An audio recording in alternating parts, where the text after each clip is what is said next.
Conductor બનવું છે? આ એમપી ટોપિક આપી દઉં છું, 20 માર્ક પાકા. વિદ્યાર્થી મિત્રો, જો અહીંયા કમ્પ્યુટરના 20 માર્ક છે, એનો ગુણભાર છે, તો એની અંદર આઈએમપી ટોપિક કયા કરવા? સૌપ્રથમ આવે છે વિદ્યાર્થી મિત્રો કમ્પ્યુટરનું બેઝિક, કે જેની અંદરથી ફરજિયાત પ્રશ્નો આવશે. ત્યારબાદ આવે છે કમ્પ્યુટરની પેઢી, ત્યારબાદ આવે છે કમ્પ્યુટરના પ્રકાર, ત્યારબાદ આવે છે વિદ્યાર્થી મિત્રો એક ડિવાઇસ આવે જેનું નામ છે ઇનપુટ આઉટપુટ ડિવાઇસ, ત્યારબાદ આવે છે મેમરી.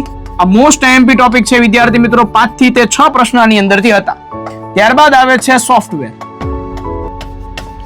ત્યારબાદ આપણે આ બાજુ જોઈએ તો વિદ્યાર્થી મિત્રો એની અંદર આવે છે નેટવર્ક અને મોસ્ટ એમપી એવું ઇન્ટરનેટ.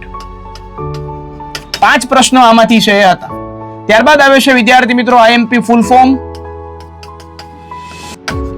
અને વિદ્યાર્થી મિત્રો MS ઓફિસ, કે જેની અંદર માઇક્રોસોફ્ટ વર્ડ, એક્સેલ અને પાવર પોઈન્ટ આવે છે. આટલા ટોપિક જો તમે કરી નાખો તો કંડક્ટરમાંથી 20 માંથી 20 માર્ક આપને કોમ્પ્યુટરમાં આવી જશે. આવા ને આવા વિડીયો જોવા માટે અત્યારે જ આપણા આઈસ રાજકોટ છે એના સોશિયલ મીડિયાના પેજને ફોલો કરી લે.